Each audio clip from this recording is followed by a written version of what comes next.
Patriarcas e Profetas, capítulo 22. Moisés. O povo do Egito, a fim de suprir-se de alimento durante a fome, vendera à coroa seu gado e terras, e finalmente prendera-se à servidão perpétua. José proveu sabiamente o seu livramento, permitiu-lhes que se tornassem arrendatários reais, conservando as terras do rei, e pagando um tributo anual de 1/5 dos produtos de seu trabalho. Mas os filhos de Jacó não estavam na necessidade de adotar essas condições. Por causa do serviço que José prestara à nação egípcia, não somente lhes foi concedida uma parte do país como morada, mas estiveram isentos de imposto e foram liberalmente supridos de alimento enquanto perdurou a fome. O rei publicamente reconhecia que fora pela misericordiosa interferência do Deus de José que o Egito gozava abundância, enquanto outras nações estavam a perecer de fome. Via também que a administração de José havia enriquecido grandemente o reino, e sua gratidão cercou a família de Jacó do favor real.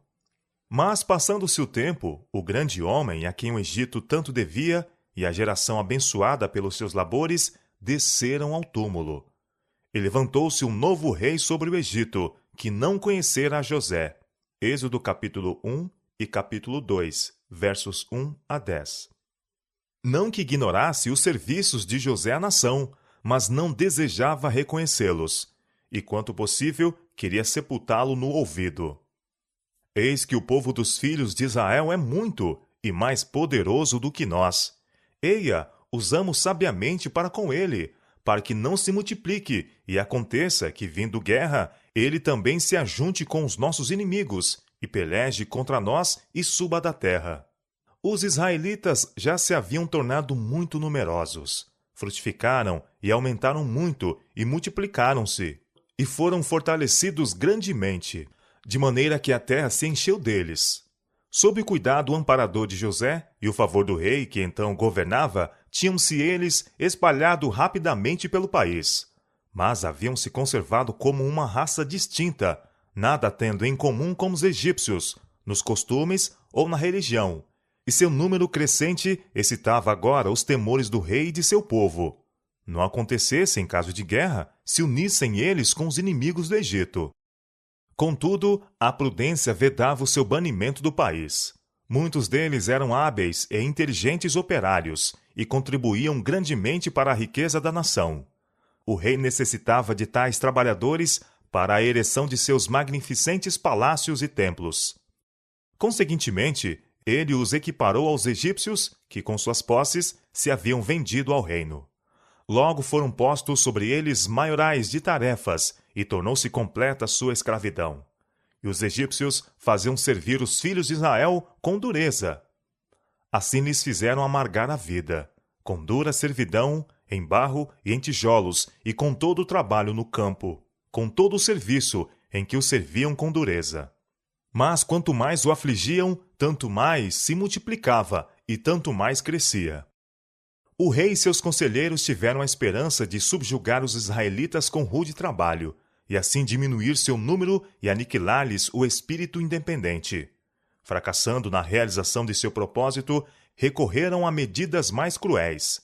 Foram expedidas ordens às mulheres cujo emprego lhes dava oportunidade para executar o mandado, a fim de destruírem as crianças hebreias do sexo masculino ao nascerem.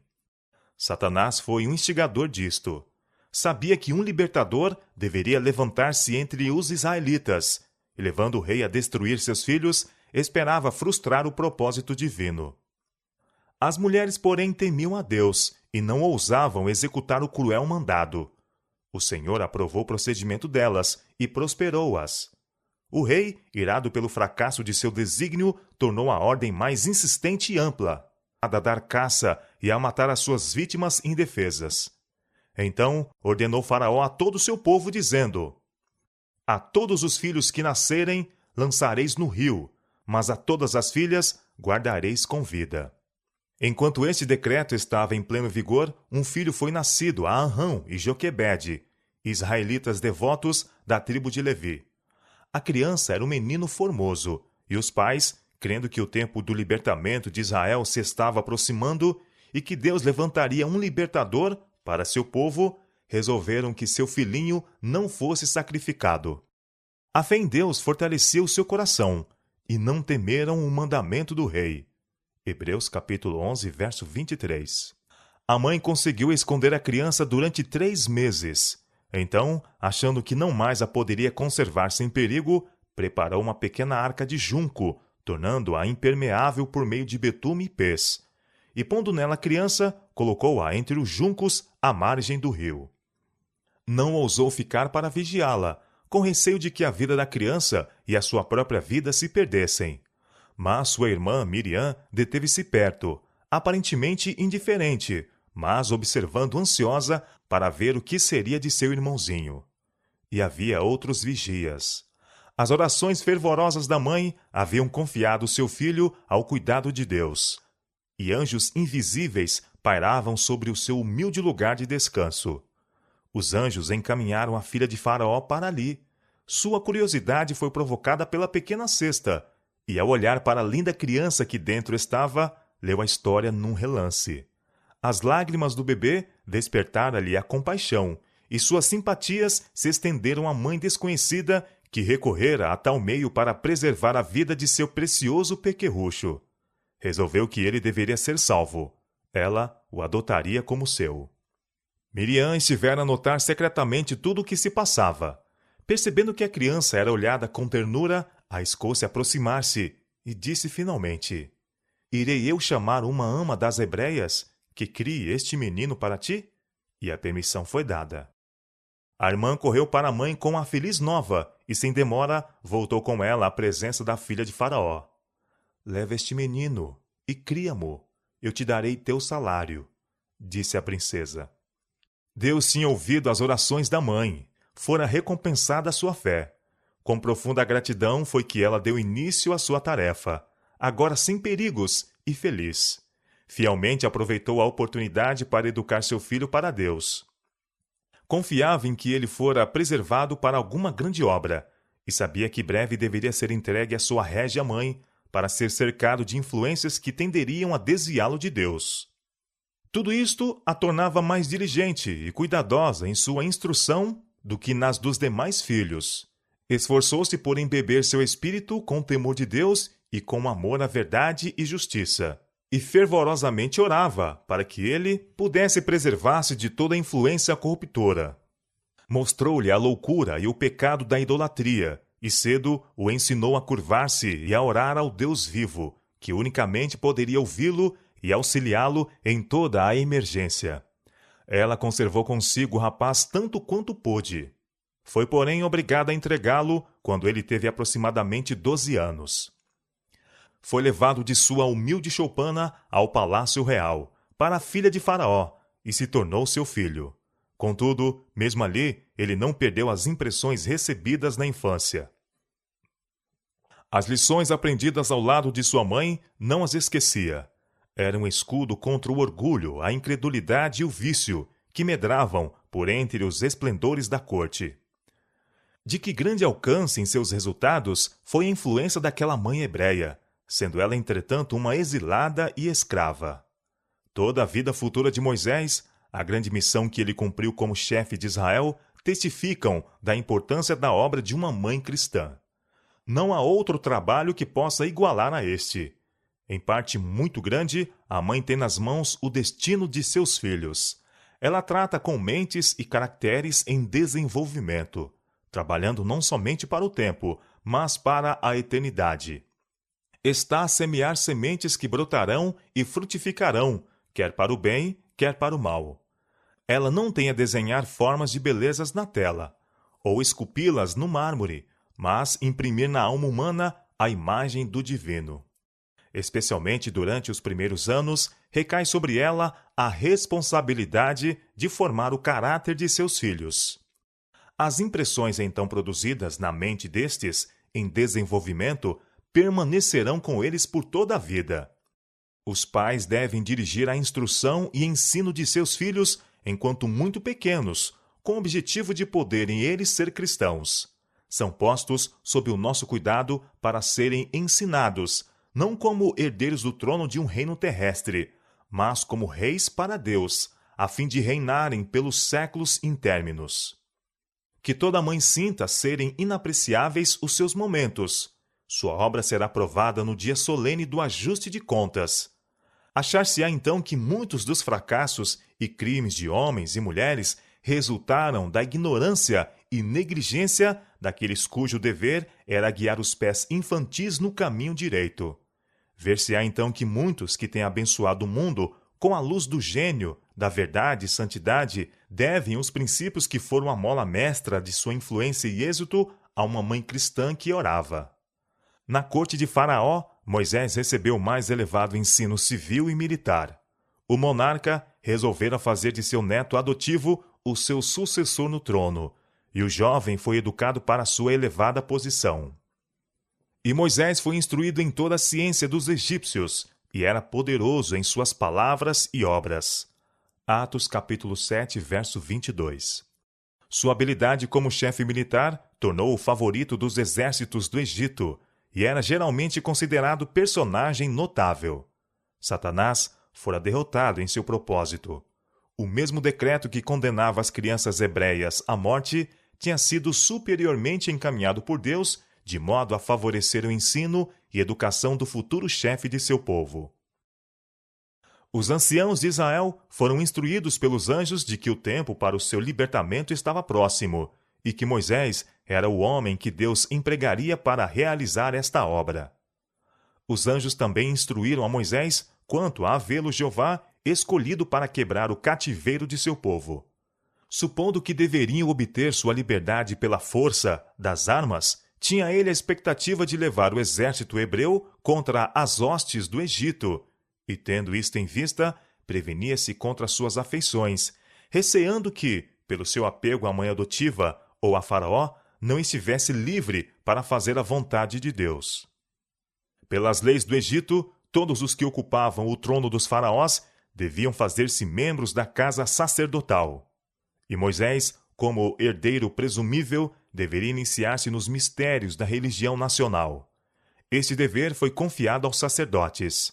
Mas, ao mesmo tempo em que era um estudante ardoroso e incansável, não pôde ser induzido a participar do culto aos deuses. Foi ameaçado com a perda da coroa, e advertiu-se-lhe de que seria repudiado pela princesa, caso persistisse em sua adesão à fé hebreia.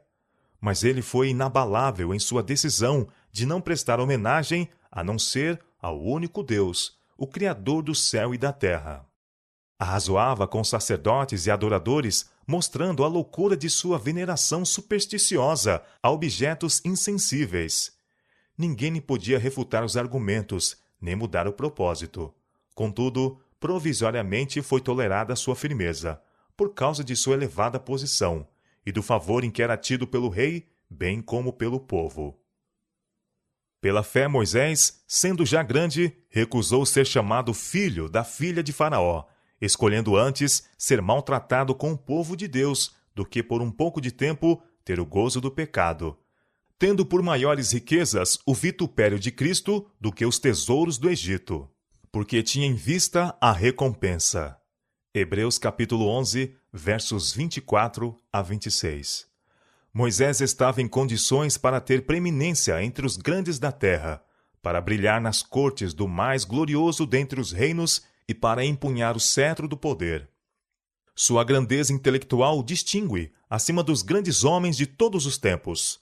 Como historiador, poeta, filósofo, general de exércitos e legislador, não tem par. Todavia, com o mundo diante de si, teve a força moral para recusar as lisonjeiras perspectivas da riqueza, grandeza e fama, escolhendo antes ser maltratado com o povo de Deus do que por um pouco de tempo ter o gozo do pecado.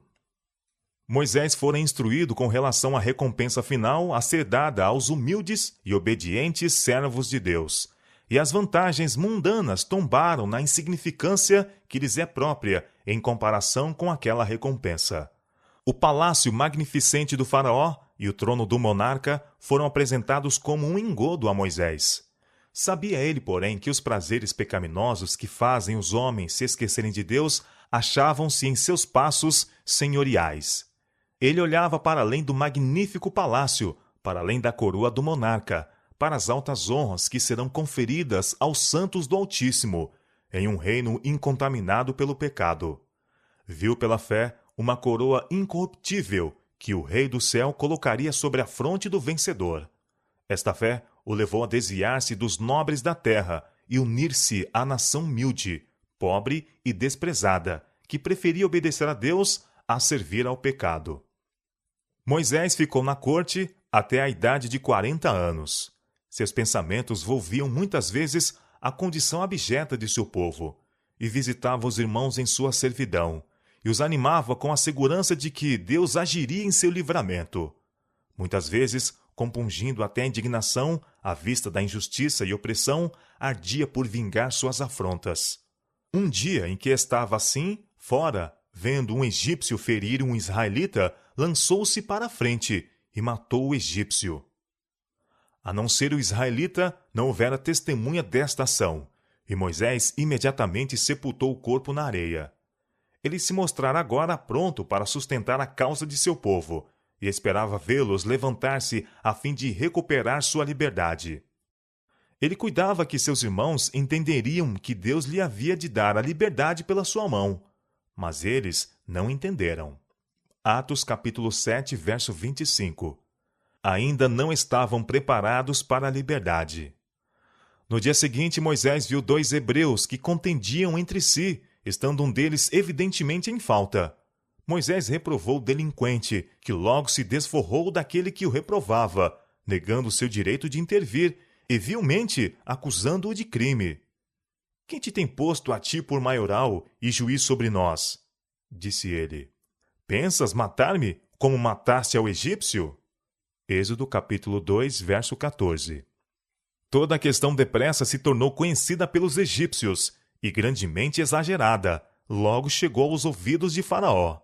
Fez-se parecer ao rei que este ato significava muito, que Moisés tencionava levar seu povo contra os egípcios, subverter o governo e sentar-se no trono, e que não poderia haver segurança para o reino enquanto ele vivesse.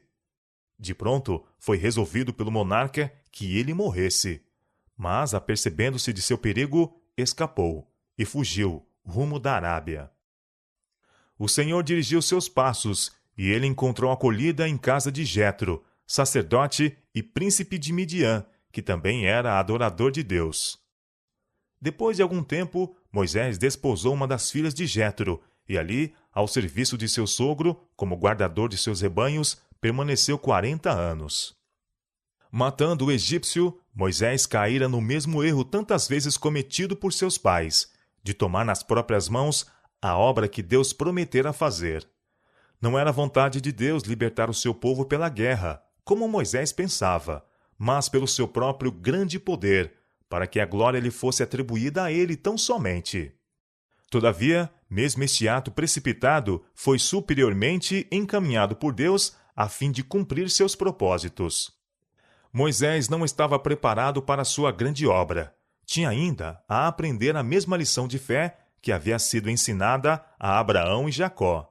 Não confiar na força e sabedoria humanas, mas no poder de Deus para o cumprimento de suas obras. E havia outras lições que, em meio da solidão das montanhas, devia Moisés receber. Na escola da abnegação e agruras, ele devia aprender a paciência, a moderar suas paixões. Antes que pudesse governar sabiamente, devia ser ensinado a obedecer. Seu coração devia estar completamente em harmonia com Deus, antes de poder ele ensinar o conhecimento de sua vontade a Israel. Pela sua própria experiência, devia estar preparado a exercer um cuidado paternal sobre todos os que necessitavam de seu auxílio. O homem teria dispensado aquele longo período de labuta e obscuridade, julgando-o uma grande perda de tempo. Mas a sabedoria infinita chamou aquele que se tornaria o dirigente de seu povo a passar 40 anos no humilde trabalho de pastor. Os hábitos de exercer o cuidado, do esquecimento de si mesmo e de terna solicitude pelo seu rebanho, assim desenvolvidos, prepará-lo-ia a tornar-se compassivo e longânimo pastor de Israel. Proveito algum que o ensino ou a cultura humana pudessem outorgar poderia ser um substituto para esta experiência. Moisés estivera a aprender muito que tinha de desaprender. As influências que o haviam cercado no Egito, o amor de sua mãe adotiva, sua própria posição elevada como neto do rei, a dissipação de todos os lados, o requinte, a subtileza e o misticismo de uma religião falsa, o esplendor de um culto idolátrico, a solene grandiosidade da arquitetura e escultura, tudo deixara profundas impressões em sua mente em desenvolvimento, e modelara até certo ponto seus hábitos e caráter. O tempo, a mudança de ambiente e a comunhão com Deus podiam remover estas impressões. Renunciar ao erro e aceitar a verdade requeria da parte de Moisés mesmo uma luta tremenda. Mas Deus seria seu auxiliador quando o conflito fosse demasiado severo para a força humana. Em todos os que têm sido escolhidos para cumprir uma obra para Deus, vê-se o elemento humano. Todavia não foram homens de hábitos e de caráter estereotipados que estavam satisfeitos com permanecer naquela condição. Fervorosamente desejavam obter sabedoria de Deus e aprender a trabalhar para Ele. Diz o apóstolo: se algum de vós tem falta de sabedoria, peça a Deus, que a todos dá liberalmente, e não lança em rosto, e ser-lhe-á dada. São Tiago, capítulo 1, verso 5. Deus, porém, não comunicará aos homens luz divina, enquanto estiverem contentes com permanecerem em trevas. A fim de receber o auxílio de Deus, o homem deve compenetrar-se de sua fraqueza e deficiência. Deve aplicar seu próprio espírito na grande mudança a ser operada em si. Deve despertar para a oração e esforço fervorosos e perseverantes.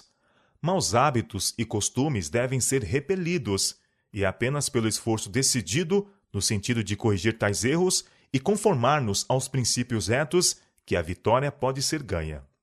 Muitos jamais atingem a posição que poderiam ocupar, porque esperam que Deus faça por eles aquilo que Ele lhes deu poder para fazerem por si mesmos. Todos os que se habilitam a ser úteis devem ser adestrados pela mais severa disciplina mental e moral, e Deus os ajudará, unindo o poder divino ao esforço humano. Encerrado nas fortificações das montanhas, Moisés estava a sós com Deus. Os templos magnificentes do Egito não mais lhe impressionavam o espírito, com sua superstição e falsidade. Na grandiosidade solene das colinas eternas, via ele a majestade do Altíssimo, e em contraste compreendia quão impotentes e insignificantes eram os deuses do Egito. Por toda parte estava escrito o nome do Criador. Moisés parecia achar-se em sua presença e à sombra de seu poder. Ali o seu orgulho e presunção foram varridos. Na simplicidade severa de sua vida no deserto, os resultados do ócio e luxo do Egito desapareceram. Moisés tornou-se paciente, reverente e humilde, muito manso, mais do que todos os homens que haviam sobre a terra, e contudo, forte na fé que ele tinha no poderoso Deus de Jacó. Enquanto os anos se passavam e vagueava ele com seus rebanhos nos lugares solitários, ponderando na situação opressa de seu povo, reconsiderava o trato de Deus para com seus pais e as promessas que eram a herança da nação escolhida, e suas orações por Israel ascendiam de dia e de noite. Anjos celestiais derramavam sua luz em redor dele. Ali, sob a inspiração do Espírito Santo, escreveu o livro do Gênesis.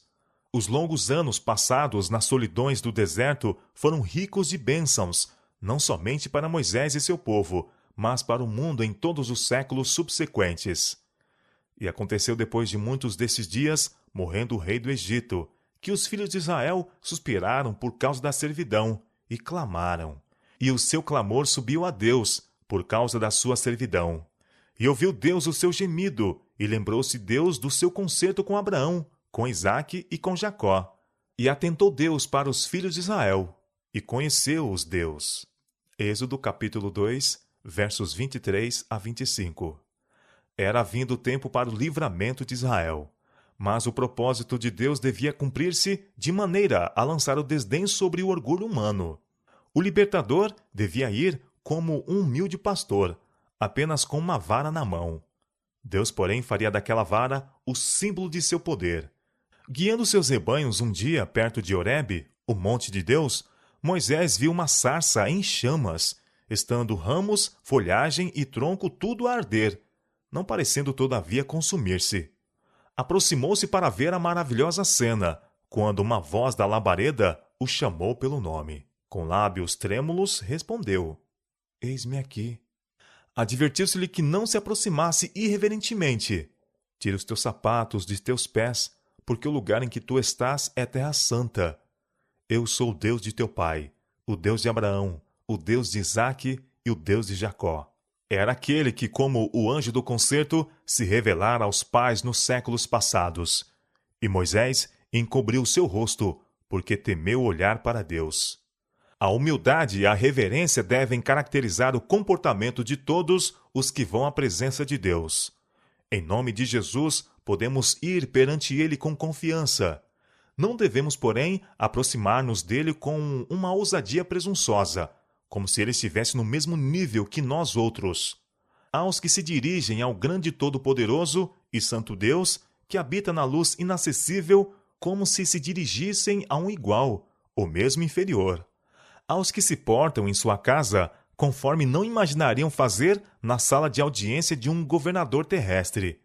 Tais devem lembrar-se de que se acham à vista daquele a quem serafins adoram, perante quem os anjos velam o rosto.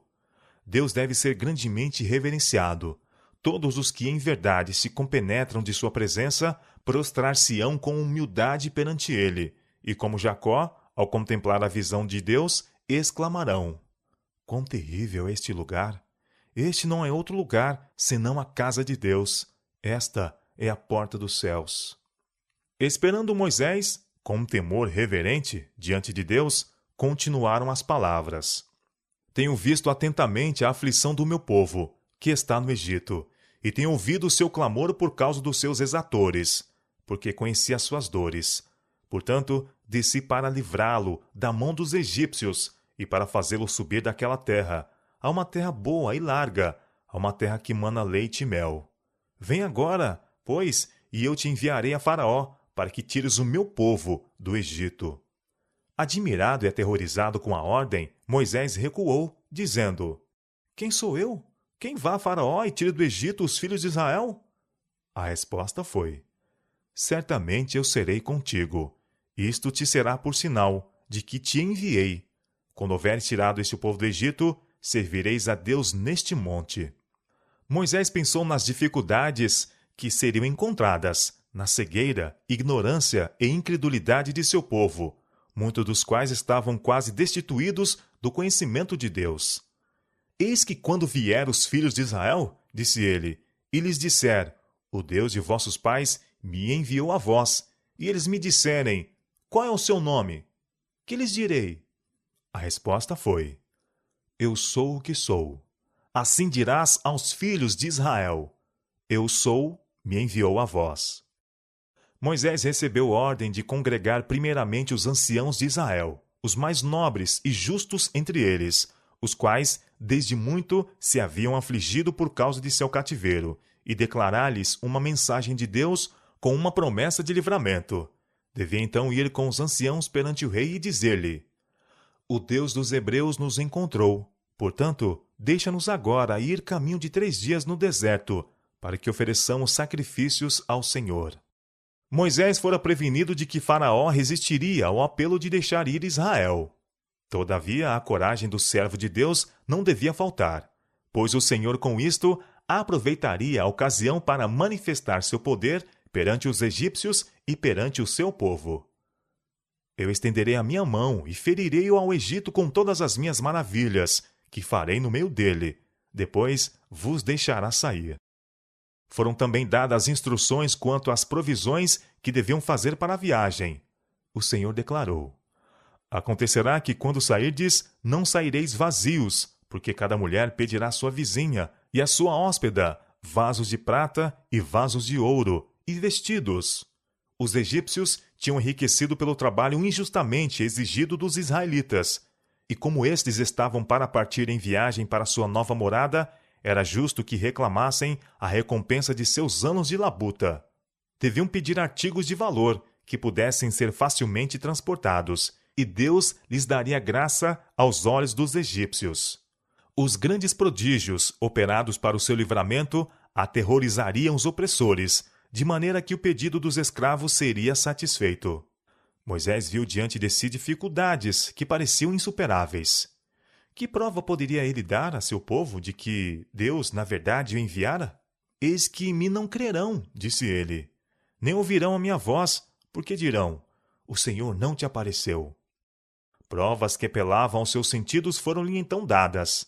Foi-lhe dito que atirasse sua vara ao chão. Fazendo ele, tornou-se em cobra. E Moisés fugiu dela. Recebeu ordem de apanhá-la, e em sua mão se tornou em vara. Foi-lhe mandado pôr a mão no seio. Obedeceu. E tirando-a, eis que sua mão estava leprosa, branca como a neve. Dizendo-se-lhe que de novo a pusesse no seio. Viu, ao retirá-la, que se tornara como a outra.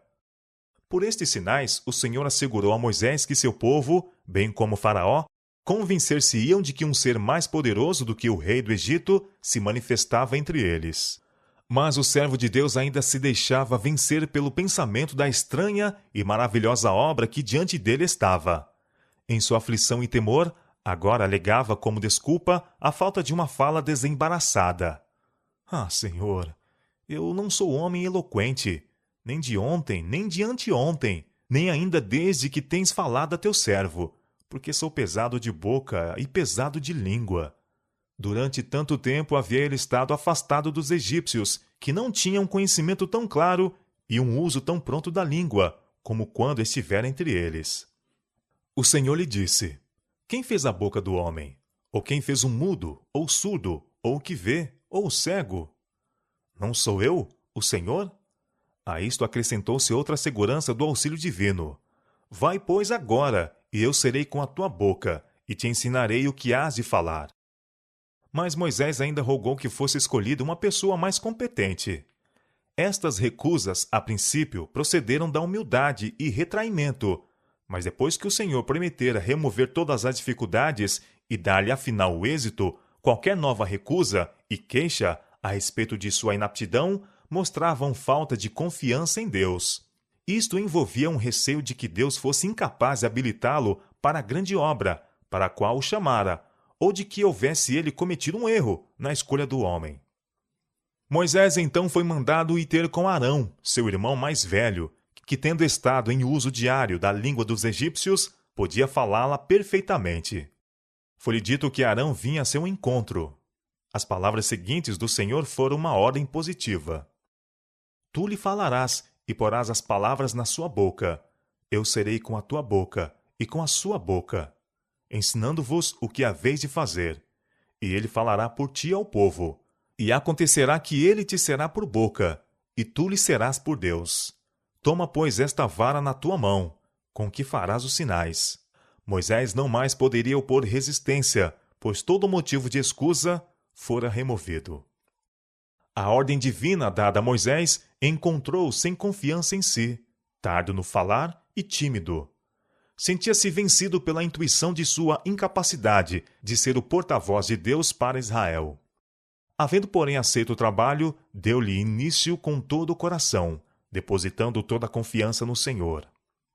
A grandeza de sua missão chamava à atividade as melhores faculdades de seu espírito. Deus lhe abençoou a pronta obediência, e ele se tornou eloquente, esperançoso e senhor de si, e bem adaptado para a maior obra que já foi entregue ao homem. Isto é um exemplo do que Deus faz para fortalecer o caráter daqueles que nele confiam amplamente e dar-lhes, sem reserva, as suas ordens. O homem adquirirá força e eficiência ao aceitar as responsabilidades que Deus põe sobre ele e procurar de toda a sua alma qualificar-se para arrostar devidamente com ela. Por humilde que seja a sua posição ou limitada a sua habilidade, atingirá a verdadeira grandeza o homem que, confiando na força divina, procura efetuar sua obra com fidelidade. Houvesse Moisés confiado em sua própria força e sabedoria, e com avidez aceito o grande encargo, e teria evidenciado sua completa inaptidão para tal obra. O fato de que um homem sente a sua fraqueza é, ao menos, alguma prova de que ele se compenetra da magnitude da obra a ele designada, e de que fará de Deus seu conselheiro e força. Moisés voltou a seu sogro e exprimiu o desejo de visitar seus irmãos no Egito. Jetro deu-lhe consentimento com a bênção: vá em paz. Com a esposa e os filhos, Moisés pôs-se em caminho. Não ousara dar a conhecer o objetivo de sua missão, receando não fosse permitido que o acompanhassem. Antes de chegar ao Egito, entretanto, ele mesmo achou melhor, para a segurança deles, mandá-los voltar para casa, em Midian. Um temor secreto de Faraó e dos egípcios, cuja ira se acendera contra ele 40 anos antes, tornara Moisés ainda mais relutante em voltar ao Egito. Mas depois que se dispusera a obedecer à ordem divina, o Senhor lhe revelou que seus inimigos eram mortos. Em caminho, quando vinha de Midian, Moisés recebeu uma advertência assustadora e terrível a respeito do desagrado do Senhor. Um anjo apareceu-lhe de maneira ameaçadora, como se o fosse imediatamente destruir. Explicação alguma se dera. Moisés, porém, lembrou-se de que havia desatendido um dos mandados de Deus. Cedendo à persuasão de sua esposa, negligenciara efetuar o rito da circuncisão em seu filho mais moço. Deixara de satisfazer a condição pela qual seu filho poderia ter direito às bênçãos do concerto de Deus com Israel. E tal negligência por parte do dirigente escolhido de Deus não poderia senão diminuir a força dos preceitos divinos sobre seu povo. Zípora, temendo que seu marido fosse morto, efetuou ela mesma o rito, e o anjo então permitiu a Moisés que prosseguisse com a jornada. Em sua missão junto a Faraó, devia Moisés ser colocado em posição de grande perigo. Sua vida unicamente podia preservar-se pela proteção de santos anjos. Enquanto vivesse, porém, na negligência de um dever conhecido, não estaria livre de perigo, pois que não poderia estar escudado pelos anjos de Deus. No tempo de angústia, precisamente antes da vinda de Cristo, os justos serão preservados pelo ministério de anjos celestiais. Não haverá segurança para o transgressor da lei de Deus. Os anjos não poderão proteger, então, aqueles que estão a desrespeitar um dos preceitos divinos.